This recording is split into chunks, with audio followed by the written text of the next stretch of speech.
screw that. I'm not waiting for the song to end. I wanna start my stream now. Hi guys! Hi!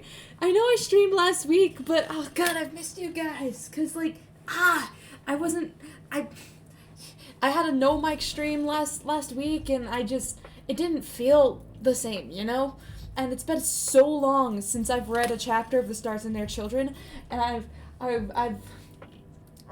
wanted to. Ah, God. This is gonna be great. I love this story so much, and especially like with the cliffhanger that we got left on last time that we read this story. I'm just really excited. Alrighty. I know it's a little bit early, but I forgot that I made plans with friends today. Well, it's not that I forgot, it's that I didn't think they were happening anymore because I heard nothing about it, and, it was getting late and I didn't know if we wanted to do it late at night or not. I assumed it would be earlier on in the day. But, anyway, yeah. Oh, God, it's been so long. I'll probably go into, like, a story time or something of, like, what happened on my cruise and just everything that's happened in the past few weeks, because so much happened. But I'm not going to do that story time today. I'll probably do it while, like, playing Minecraft or something in any stream. I don't know. I don't have as many classes this week. Nor next week, but next week is finals, so we'll see how often I'll be able to stream. I will get a story time about the cruise, at least, in the works at some point. You're gonna get a cruise story time. I promise. Alright. And also, the sub goal is still to play Omori, so if you want to see me play Omori, you can help out a broke college student and subscribe. Alright. Let's do this, shall we? Boop! There we go.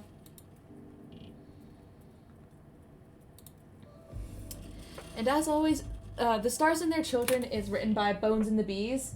Such an incredible author. I would highly recommend checking out her work in your own free time. And I've heard that there's like other I've noticed that there's other things that she's been uploading, and I'm probably going to read more of those at some point. Once I'm finished like catching up with The Stars and Their Children, because there are 22 chapters? Question mark? Now? Yeah, 22. So we'll see how that goes. Okay, alrighty. Oh god, it's been so long since I've done this. I'm so excited. Alright. Chapter 20. Sitting at the bottom of ocean. I'm assuming she means sitting at the bottom of the ocean. Summary. The aftermath. Okay, so a little rundown of what happened in the last chapter. I don't really remember much. All I know is that Wilbur finally confronted Tommy about everything he's been feeling, or, like, he tried to, but it ended up in an argument, and hateful words were shared by both of them.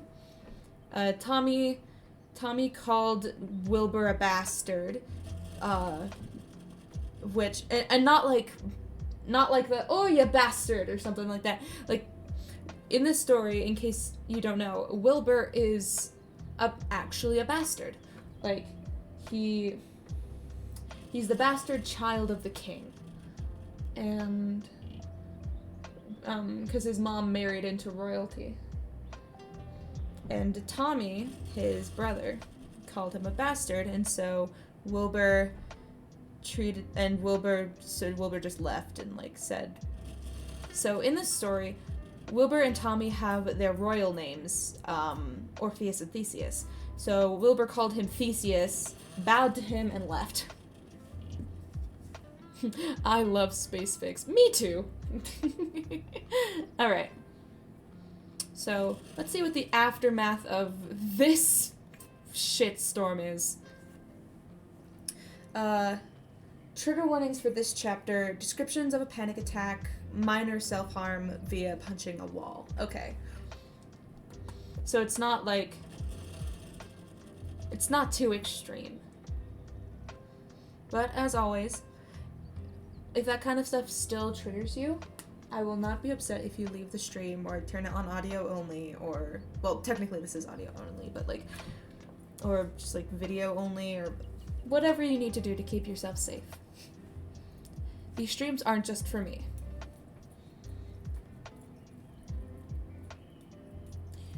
Whoosh. The door hissed as it slid shut behind Wilbur, and he stumbled out into the hall, his vision spinning as Tommy's words echoed in his ears.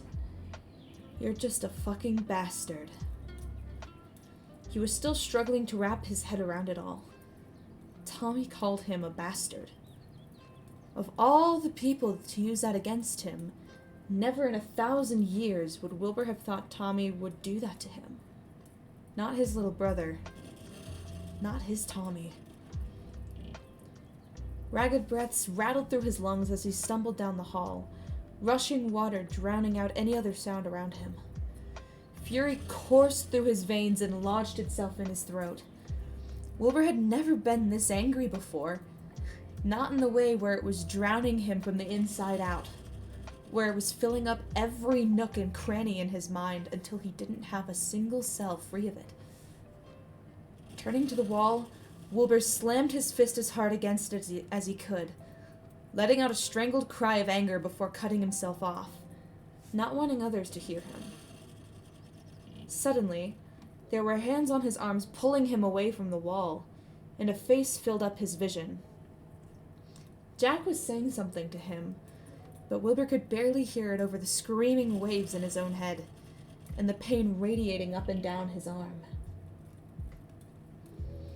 Before Wilbur could try to force himself to focus on what Jack was saying, though, another figure appeared behind him. Jack's eyes went wide, and the warm hands grabbing his wrists disappeared. Then, Jack's face was replaced with another, and Wilbur wasn't sure if he wanted to curse or cry when he saw who it was. "Orpheus!" Phyllis's voice cut through the crashing waves, and just like that, all sound came rushing back at once. "What's going on?" Wilbur could hear everything again. He could hear Jack, shifting nervously from foot to foot beside him. He could hear Phyllis's wings rustle and shift as they brushed against the floor. He could hear his own breathing, ragged and uneven like he'd just been sprinting. I don't... How could he explain what happened between him and Tommy? Fuck, why would he explain what happened? He wasn't supposed to confide in Philza. He couldn't just share what just happened with anyone in the palace. If they knew that he and Tommy... Actually, Wilbur didn't even know what he and Tommy were right now. And that was the most bone-chilling realization Wilbur had ever had. "Hey, mate, breathe." Philza cut in, placing both his hands on Wilbur's shoulders. "You're gonna pass the fuck out if you keep hyperventilating. Wait. You're gonna pass the fuck out if you keep hyperventilating." Maybe that would be better. If Wilbur was unconscious, then he wouldn't have to deal with his reality right now. The anger was suffocating him, and the idea of trying to force a single word out seemed next to impossible. "Is he having a panic attack?" Jack asked Philza. I'm not sure," Philza stammered, looking more bewildered than Wilbur had ever seen him. "Do you know what happened?" Jack's jaw clenched, his eyes meeting Wilbur's. There was a silent question there. And the thing was, Wilbur knew he should have shook his head. He should have told Jack not to share what happened with Philza. But Wilbur couldn't breathe. He couldn't breathe, and his head was spinning, and the waves were getting loud again.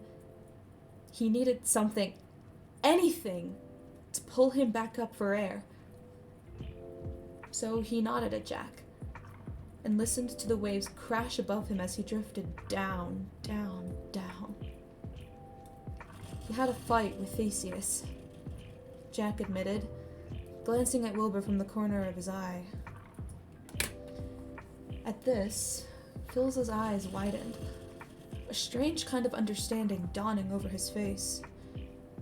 A few beats passed as he considered this, something unreadable flashing through his gaze as he looked Wilbur over again, as if seeing him for the first time today.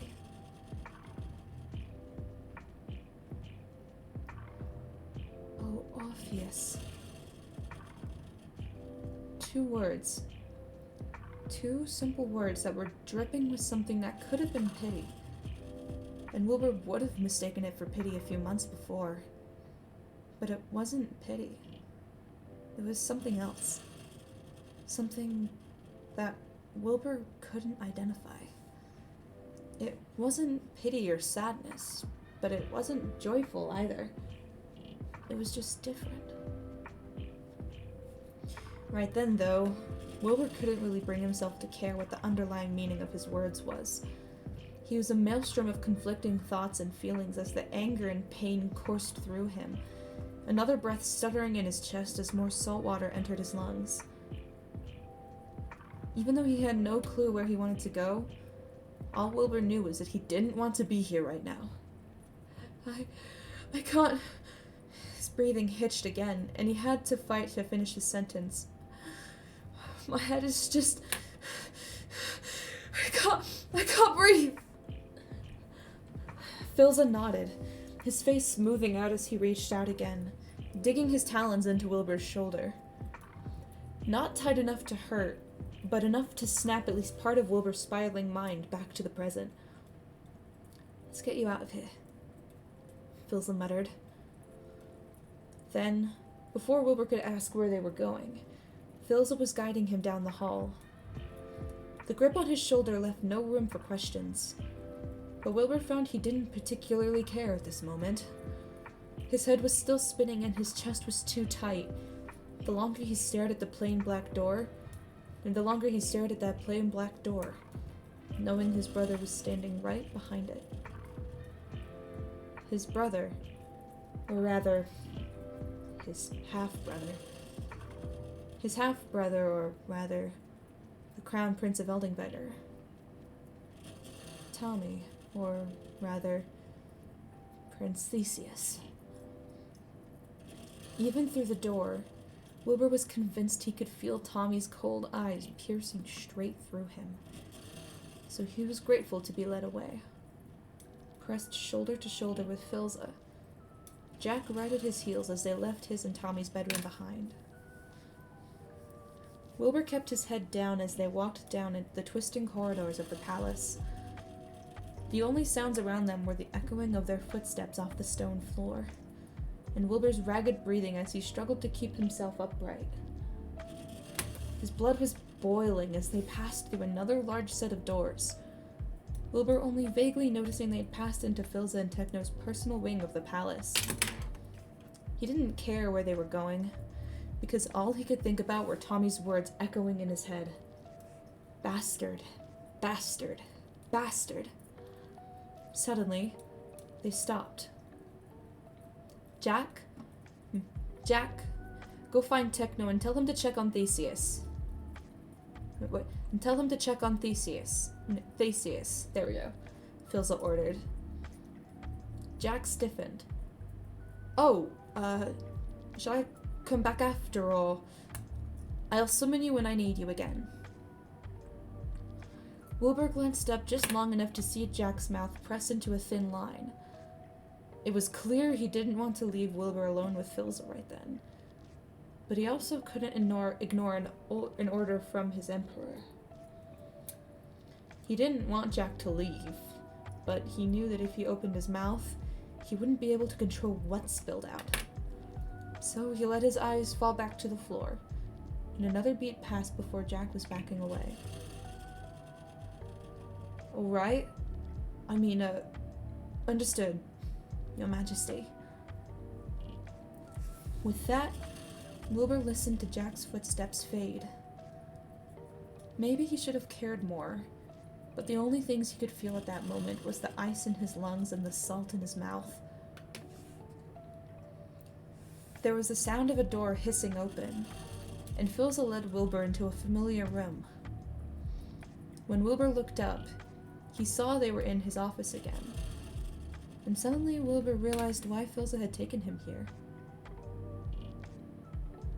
The nearest guards were at the entrance to the personal wing. Jack was gone. The door was heavy. No one could hear Wilbur in here. No one except Philza. The talons gripping his shoulder loosened, and Philza took a step back. It's just us, mate. It was just Wilbur and Philza, a man who he had told himself time and time again he couldn't trust. A man who wanted to take Eldingvegr from him and Tommy and make it his own. A man who told Wilbur he wanted to carve into him, turn him into something new. But Philza was also a man who understood Wilbur better than he understood himself. A man who told him he was worth more than what others thought of him. A man who listened to his anger and told him how not to drown in it, but to use it. Philza was a man who called Wilbur Little Bird in a way that made it sound like he could actually care about Wilbur. It was just the two of them, and Wilbur's chest ached too much to hold it in anymore. Meeting Philza's eyes, Wilbur tried to take another breath. When it stuttered once more, he twisted his fingers into his hair. Then, he screamed. The sound that ripped from his throat was so strangled, so full of rage and hurt, that it sounded more animal than human. He screamed as he hunched over, pulling on his hair as tight as he could, relishing in the pain that flashed through his skull because of it. He couldn't breathe, and he couldn't think. There were too many things flying around his head for him to process anything besides the scream scraping his throat against his throat. "He betrayed me!" Wilbur shouted, letting go of his hair to slam a fist against the wall. After everything I've done for him, he tossed me aside! Slam. I thought we were a team! Slam. I hate him! I fucking hate him! Slam. Wilbur's fist was throbbing horribly now. His throat was raw and his chest was heaving. Strands of his own hair were caught between his fingers, and his scalp ached where he'd ripped them out. Taking another stabbing breath, Wilbur wound up for one final punch. Slam! He cried out as pain flashed up his arm. His fist dropped to the side, and Wilbur stood there, staring at the wall as he used all the willpower he had left not to let the threat of tears make themselves known. A beat passed. Wilbur slumped, resting his forehead against the wall. I don't hate him, he whispered to himself. It's my fault this happened. I drove him away. Suddenly, there was a hand resting lightly on his back, and Wilbur flinched as if he'd been slapped. His head snapped up, and he found himself face to face with Philza again. Philza gave him a knowing look, one that told Wilbur he knew exactly the kind of anger and pain that was filling up every cell in his body right now. And just like that, the single string holding Wilbur upright snapped. He stumbled forward, clutching the front of Phil's cloak like it was the only thing keeping him from disappearing into the void.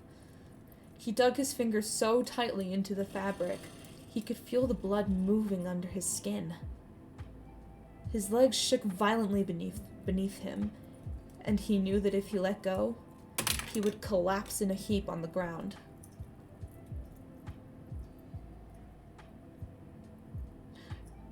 He called me a bastard, Wilbur confessed, having lost all control of his words the minute he'd stepped out of his and Tommy's room. His voice shook and his eyes burnt, but no tears spilled down his cheeks. The last modicum of control he had left. Whatever happened, he was not going to cry in front of Emperor Philza. He wasn't going to cry over this at all. Tommy didn't deserve his tears. Philza didn't say anything in response. Instead, his hands covered the hands Wilbur had twisted into the fabric of his cloak. He gently pried Wilbur's fingers away, before bending down, dragging Wilbur to the floor. Relief surged through his legs now that they no longer had to hold him up. The hands holding on to Wilbur's let go, and he found himself aching for the warmth again. Because he couldn't remember the last time Tommy had held his hand. The last hug they'd shared was something forced and cold, only made bearable by the haze of alcohol. A new haze had settled over him this time. His blinding rage began to fade, and the weight of grief settled over his shoulders. It pushed him closer to Philza, desperate for some kind of warmth as ice crawled up his chest. Somehow, they both ended up sitting against the wall. Wilbur was tucked into Philza's shoulder, pressed side to side as he curled in as close as he'd allow himself. A few long seconds ticked by where Philza sat, stiff as a board and clearly at a loss for what to do. But after nearly a minute, Wilbur felt him shift, and there was the sound of rustling feathers as a wing arched over Wilbur's back. For a long while, neither of them said anything. Wilbur stared out at the office, his eyes dry and his throat sore. The rage had settled back down to its usual quiet, smoldering state. Except now, Wilbur was no longer fighting against the waves. He was under the water, looking up above his head and watching them crash on top of one another with a sort of distant fascination. The water was cold, but the shoulder his face was pressed into was warm. The wing wrapped around his back was warm. To his surprise, he learned that the Ice King himself was warm.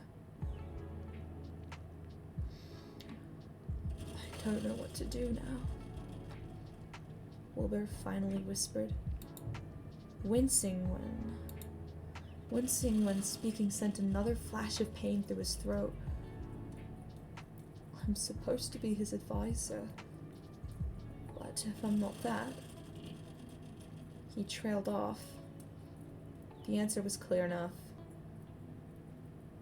If he wasn't Tommy's advisor, if he wasn't Tommy's brother, then what was he? He was nothing. Nothing at all.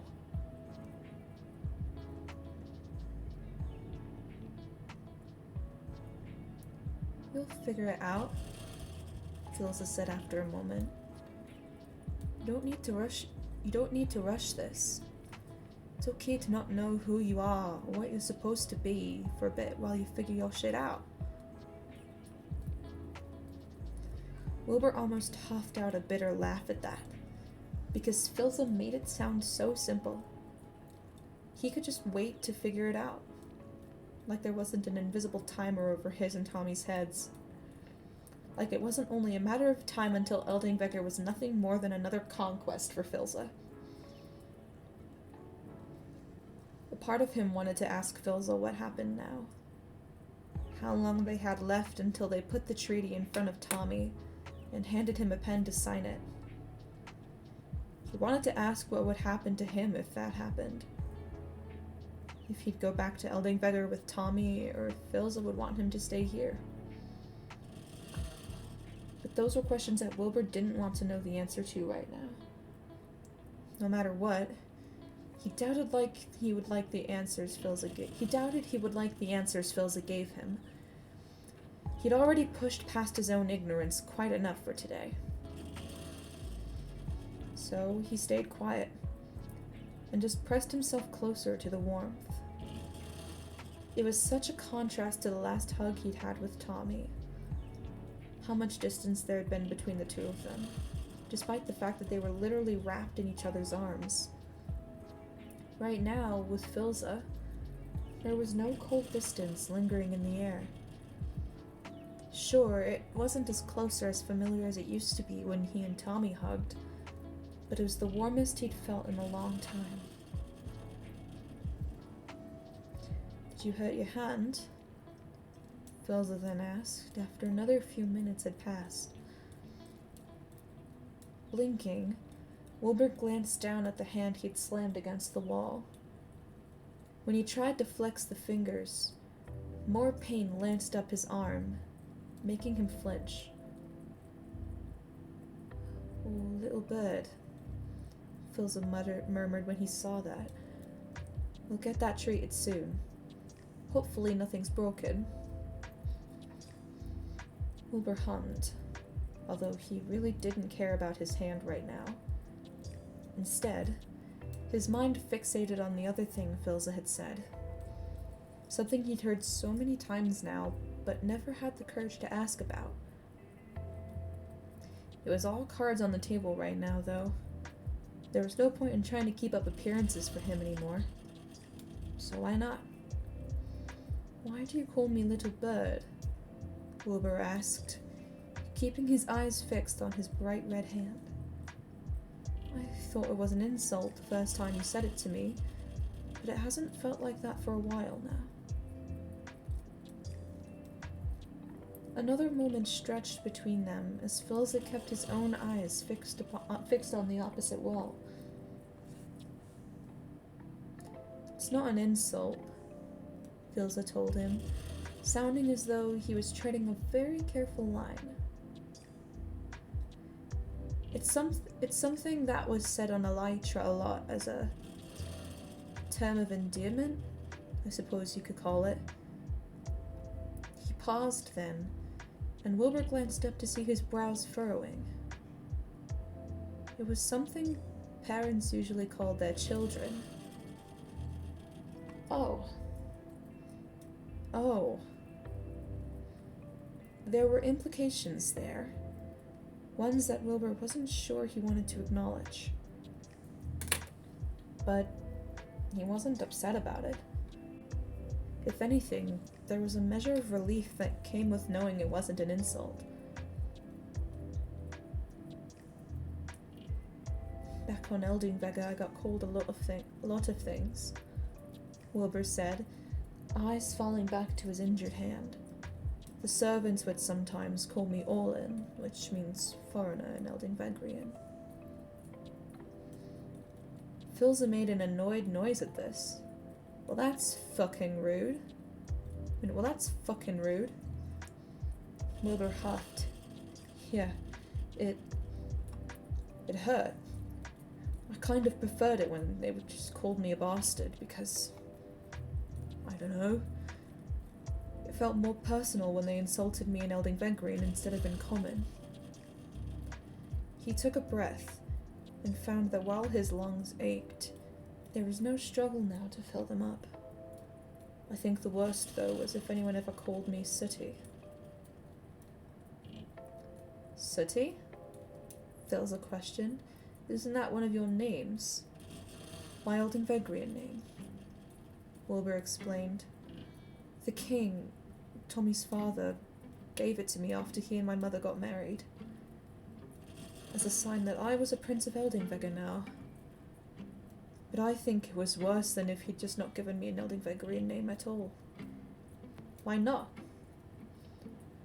The king chose the name Sooty to make it very clear that what he thought about me. He admitted, using his uninjured hand to pick at the thread of his coat.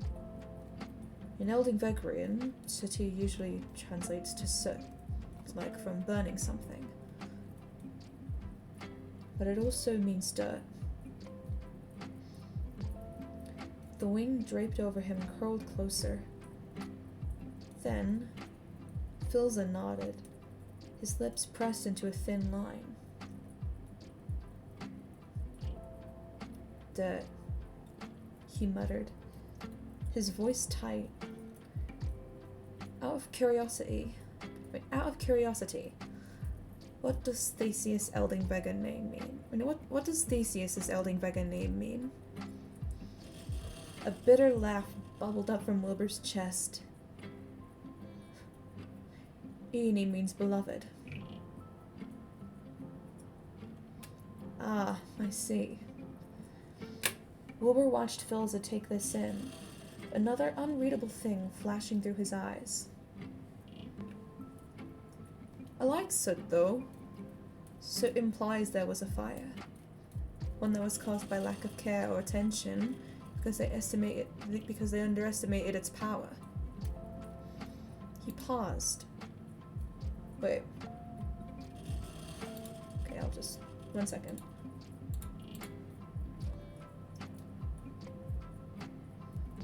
There we go.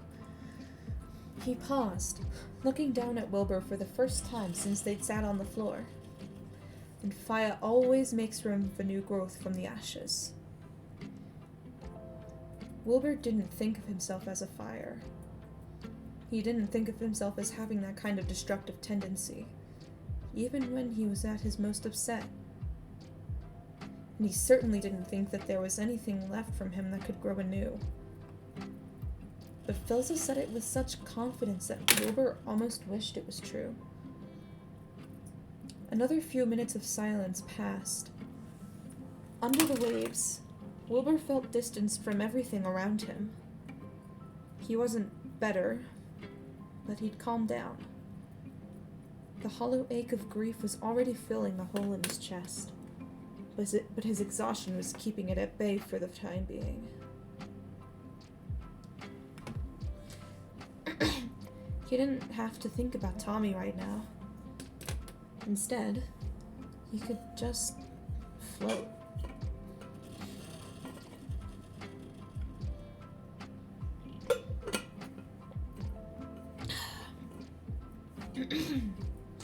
Listening to Filza's soft breaths, Wilbur found his eyes fluttering shut. It was so much easier to drift away right now, to a place where he didn't have to think about everything that was falling apart.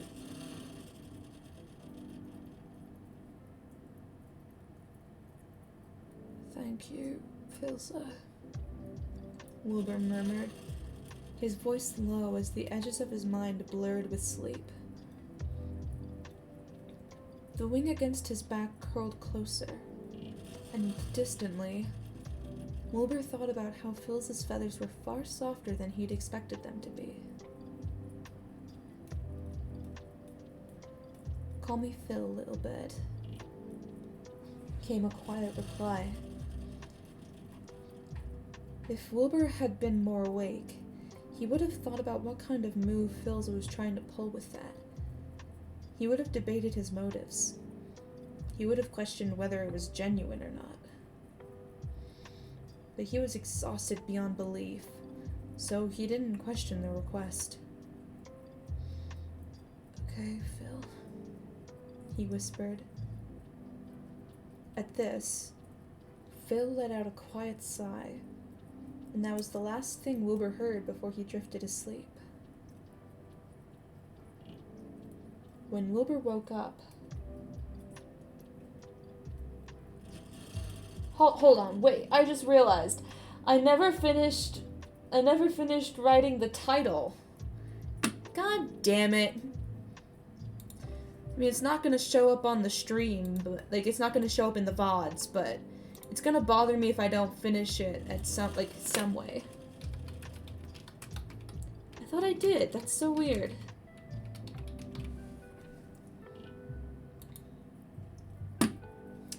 There we go.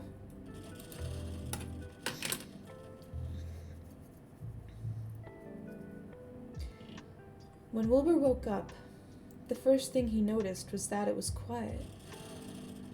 Over the past few months, Wilbur had grown used to waking up to the sound of Tommy's soft snores in his ears. Sometimes he'd wake up to the shower running, or maybe he'd wake up to a low shifting as Tommy climbed out of bed. But there was no snoring, no shower, no shifting. There was only the sound of Wilbur's own breathing, and nothing more. As soon as he realized he was alone, the events of the previous day filtered back into his mind. His eyes flew open, and he found himself staring at an unfamiliar ceiling in an unfamiliar bed. For a few moments, Wilbur was too caught up in the memories of the day before to even think about where he could be. Instead, all he could focus on was the grief that washed over him, filling up his lungs and blocking his throat as Tommy's words rang in his ears, followed by his own. His breathing hitched, and he felt his eyes burn again. But he blinked it away, doubling down on his effort not to waste tears on Tommy. He focused on taking deep breaths, in and out with the rolling waves. They were far more muffled than they'd ever been before. He sat at the bottom of the ocean, watching them crash leagues above him as their distant roar echoed in his mind. The burning passed.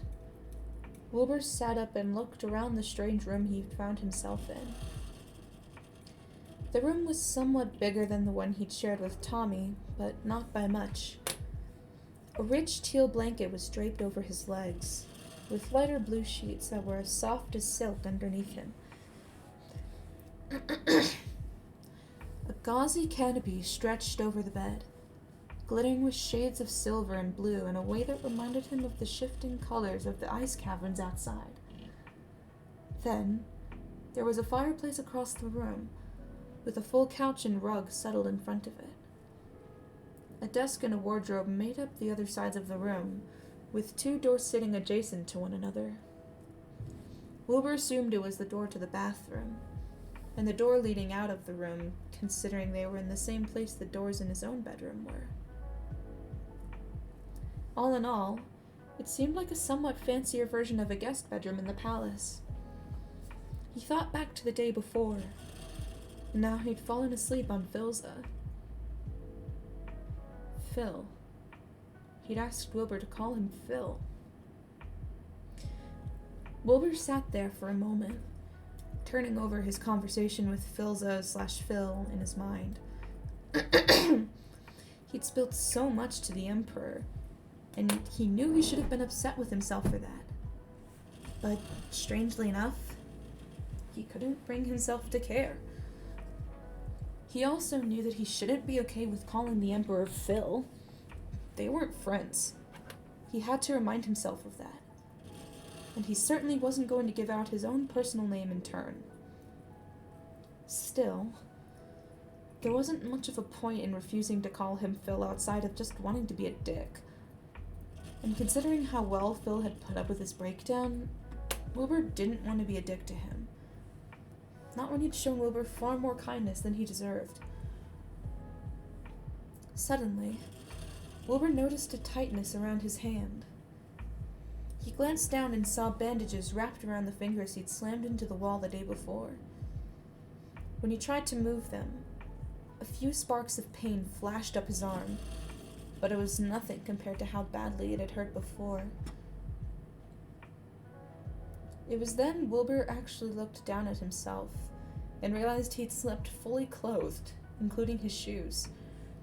He frowned and undid the laces of his boots, wincing when his fingers ached in protest.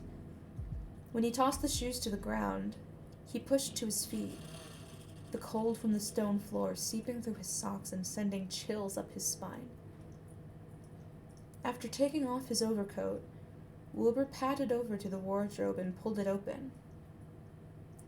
To his surprise, the clothes he'd had in his and Tommy's room were right there, hanging neatly inside.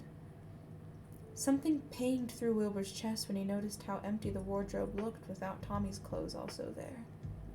But he tried not to let himself dwell on that as he picked out things to change into. There was one thing hanging in the closet that hadn't been in his and Tommy's room. It was a coat, far longer than his own, and made of a shimmering gray fabric. It had pale blue and teal stars embroidered over the shoulders, down the arms, trailing towards the bottom of the coat. The minute Wilbur saw it, he thought back to the bacteria in the cave Phil had shown him so long ago.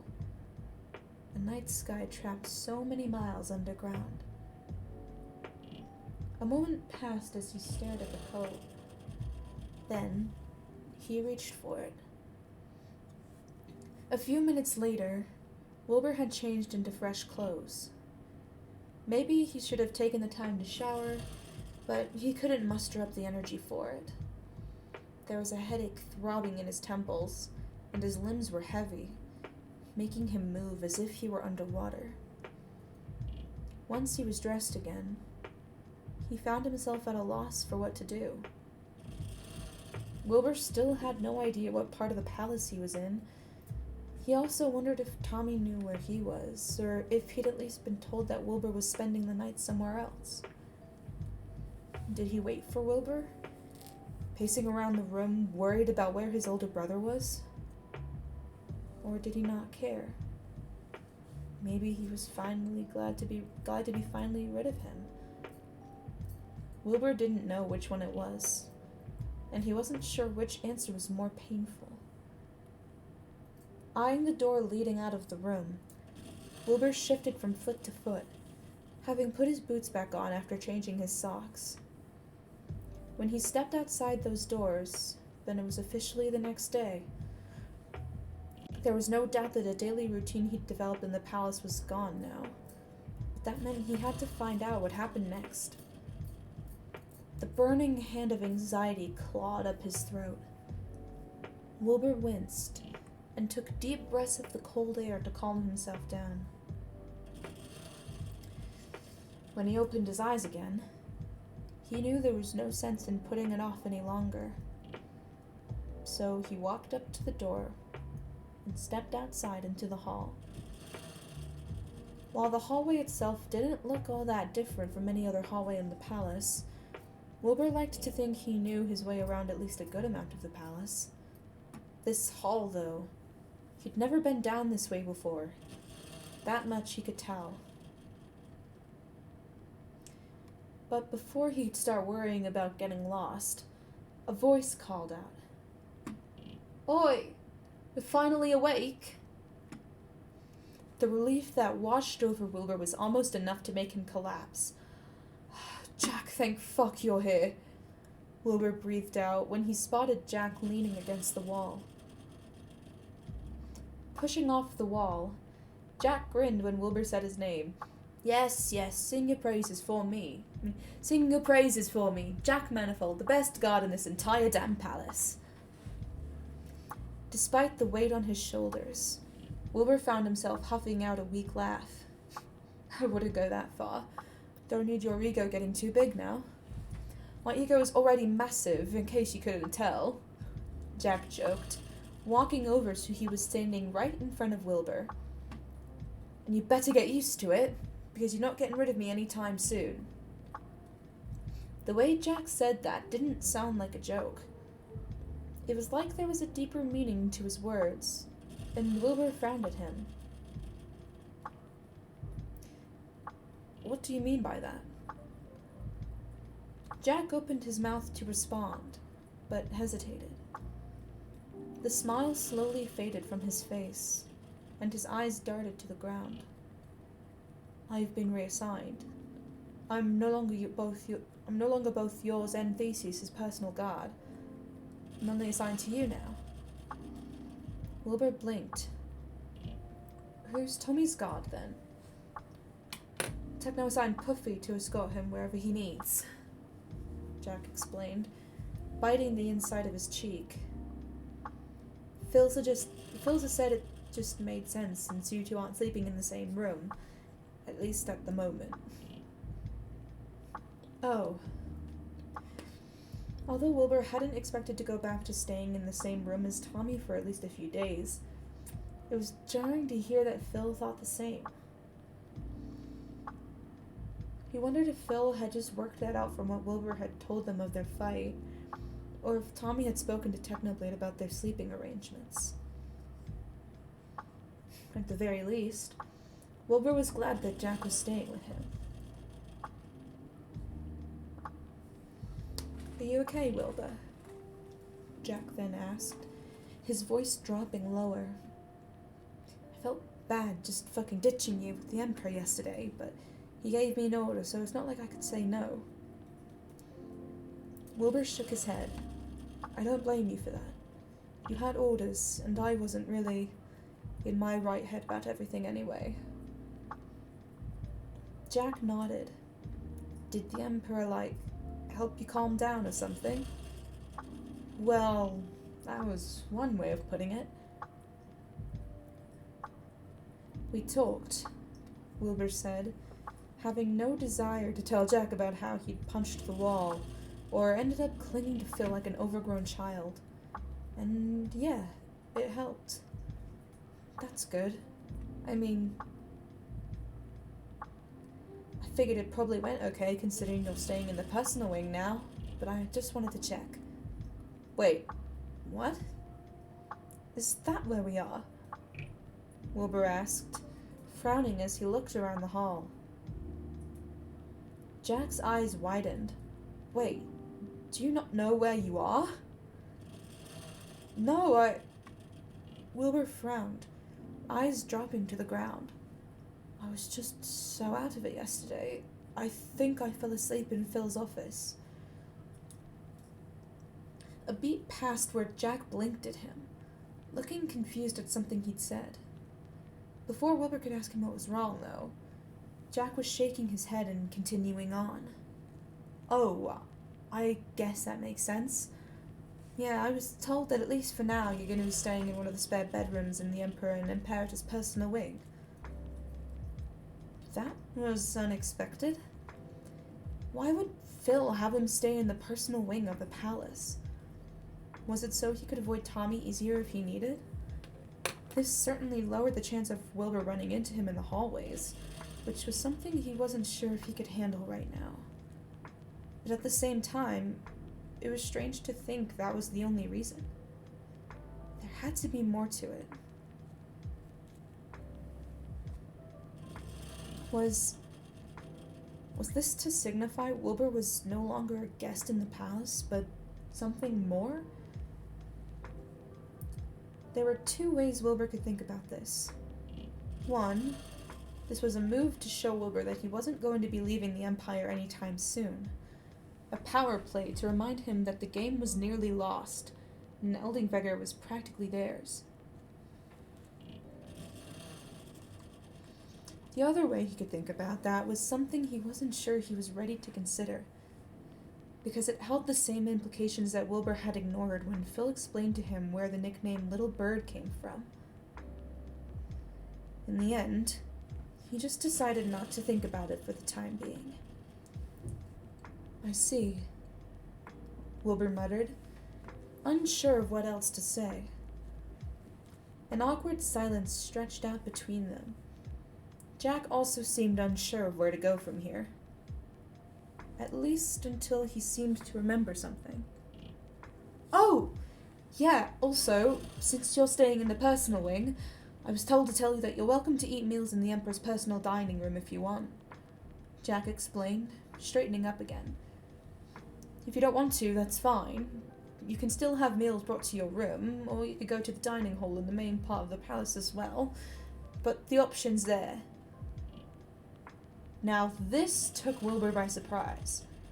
You mean, join Phil for his meals? Jack shrugged. If he's there when you're there, yeah, pretty much. But sometimes he takes his meals in his office or his bedroom, so you might miss each other. He paused. The Imperator also takes his meals there too. The Imperator. Technoblade. Wilbur could just join Phil and Technoblade for meals? That didn't sound right. Of course, if they wanted to speak about something private while they ate, Wilbur was sure they'd just send him away. But it was still something that seemed too personal. An invitation that shouldn't be extended to a foreign prince. That's also what made it so intriguing, though. As much as Wilbur didn't like the idea of eating breakfast next to fucking Technoblade, there had to be a reason Phil extended the offer. Is breakfast still being served? Wilbur asked, pushing his hair back from his face. Yup. You're right on time, actually. Jack then tapped the earpiece in his ear, listening to something for a moment before nodding. Phil's is in there right now, if you'd like to go join him. Wilbur considered saying no. He could just order food to his room and avoid whatever strange goal Phil had with this offer. But then Wilbur thought about eating alone. He'd sit in that unfamiliar room, staring at the wall while his fight with Tommy played on loop in his mind. Despite the temporary distraction he got from talking to Jack, he didn't feel any better than he had before. In fact, he felt completely hollowed out now. The heaviness in his heart distant, but still there. If he ate alone, the distance would shrink. The feelings would become far too real again, and Wilbur would drown in them just like he did the day before. He needed a distraction, at least for now. Take me there. With a single nod, Jack turned on his heel and led Wilbur down the hallway. They passed a few more doors that looked similar to his own, and Wilbur wondered if they were also spare bedrooms.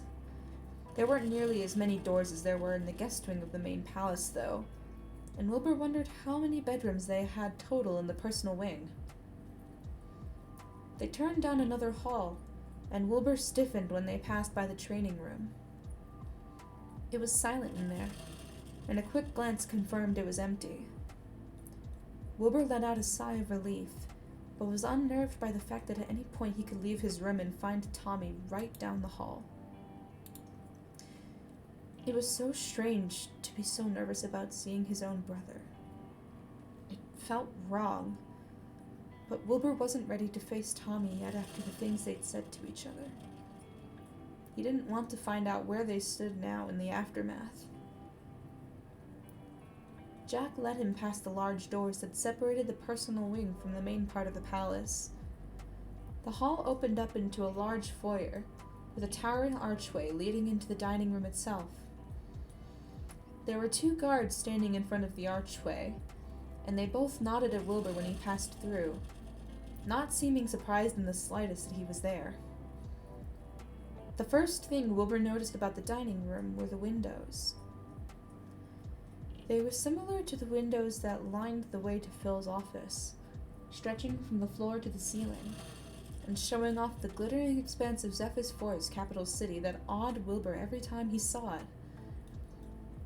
The second thing Wilbur noticed was how small the table was. Admittedly, it wasn't a small table per se, but compared to the table that made up the main dining hall, it certainly was. At most, the table could probably seat 8 people, as was made of the same smooth marble the other dining table was. Only one of the 8 chairs was occupied. Phil sat at the head of the table, picking at a plate of food with one hand, while he used the other to scroll through a hollow pad.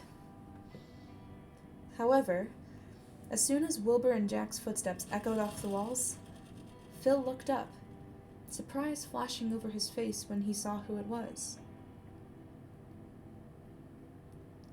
"Oh, Orpheus, you're awake." Orpheus.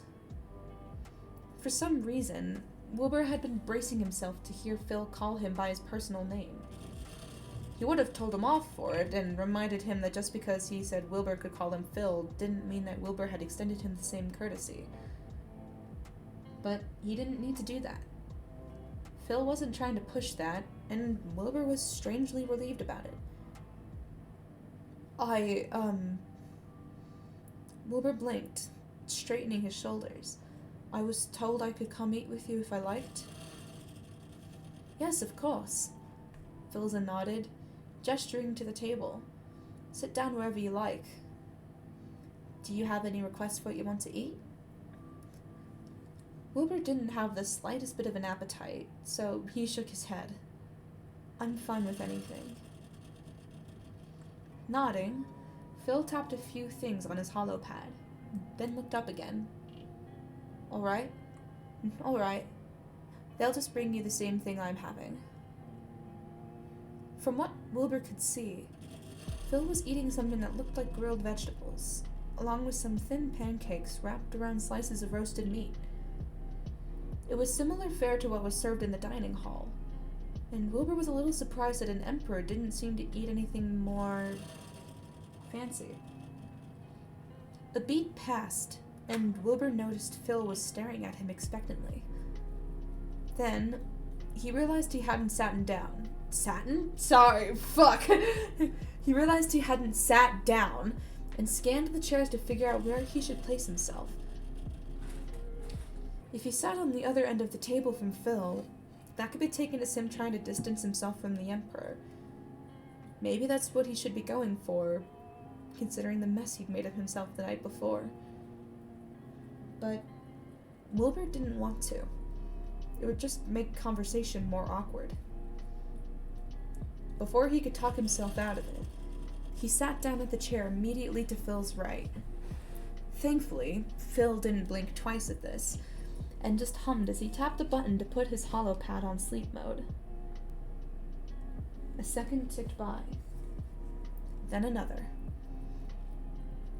Wilbur should say something. He knew he should, but everything was muffled. Hold on, I clicked the wrong tab. His movements were sluggish, and his thoughts drifted aimlessly from one subject to another, never lingering there long. He was tired. Not physically, but emotionally. He didn't want to think about Tommy, or what mind game Phil could be playing now, or even what Phil was reading on his holopad. Existing was exhausting, more so than it ever had been before. I hope you don't mind, but I had one of our doctors look at your hand while you slept. I didn't want to wake you, but I also didn't want to leave it untreated until morning in case it was broken and you moved it in your sleep. Phil finally said after a few minutes. Thankfully, nothing's broken, but I suspect you might have bruised the bones, so you just need to keep from moving your hand too much for the time being. Wilbur stared at his bandaged hand and nodded without saying anything. At least he didn't break anything. You're not in any pain, are you? Phil pushed after another minute. No, Wilbur told him, still staring at his hand. It's all right. He didn't offer anything besides that. There was another beat, like Phil was considering asking him something else. Before he could, though, there was the sound of footsteps, and Wilbur jumped when a plate of food... One second.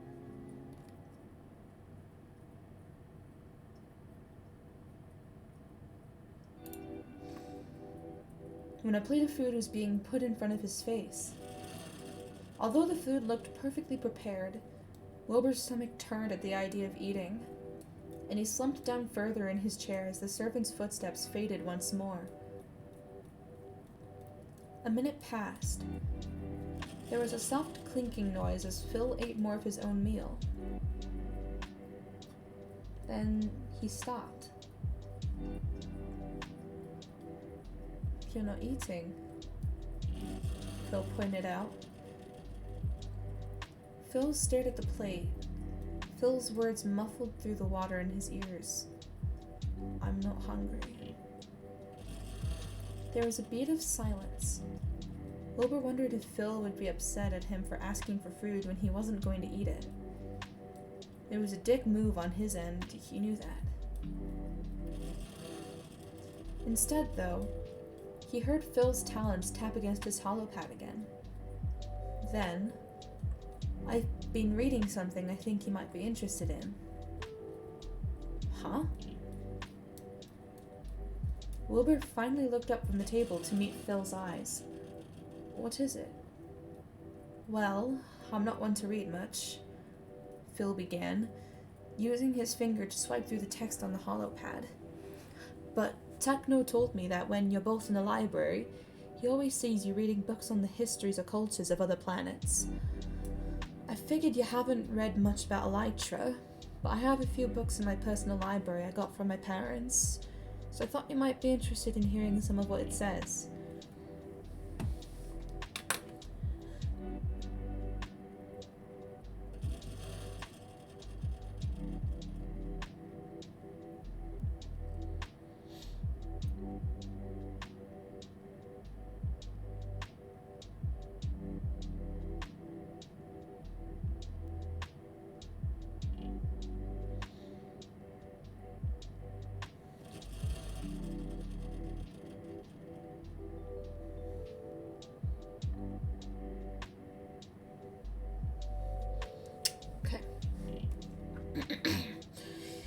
While it was difficult for Wilbur to say he felt much of anything right now, besides the hollowness ringing through him, he had to admit there was a small spark inside of him hearing Phil mention texts from Elytra. I wouldn't mind hearing some of it, Wilbur said after a beat. Although Phil didn't fully smile at this, there was a hint of it in the curve of his lips. Alright?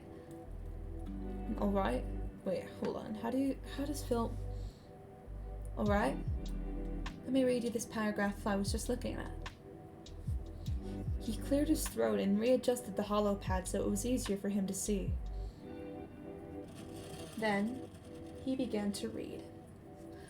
A planet of steep cliffs and towering trees, almost all organisms native to Elytra have some capability of flight.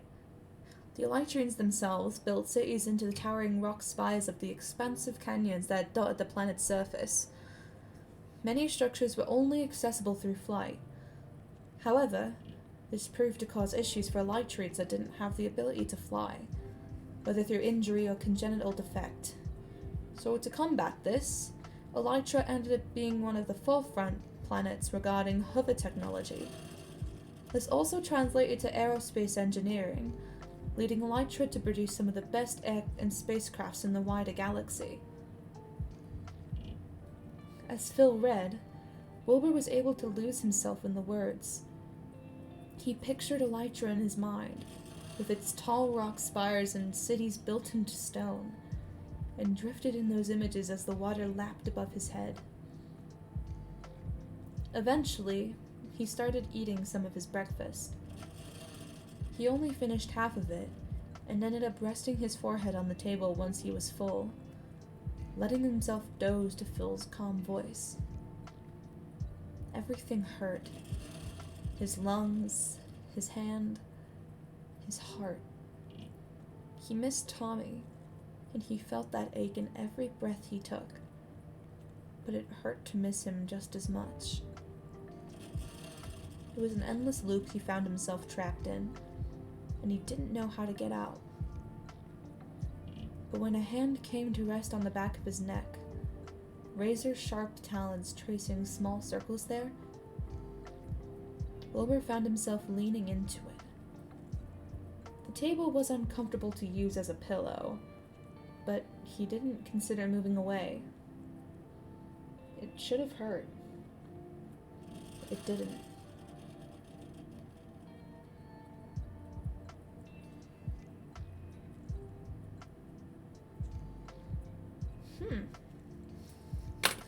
Wow. Ooh, that was a really good chapter. I'm a bit rusty in terms of, like, Phil's voice, like, Phil's accent, so I was probably really cringy, so I'm sorry about that. Jeez, okay. That was a really good chapter, my god.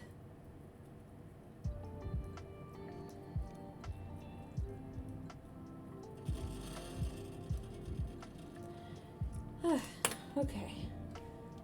I do not have the energy in me for another chapter, so I'm going to end it here. Boop. Alright. Thank you all so much for watching, especially VOD watchers. You guys are real MVPs, in case there are any. I don't know.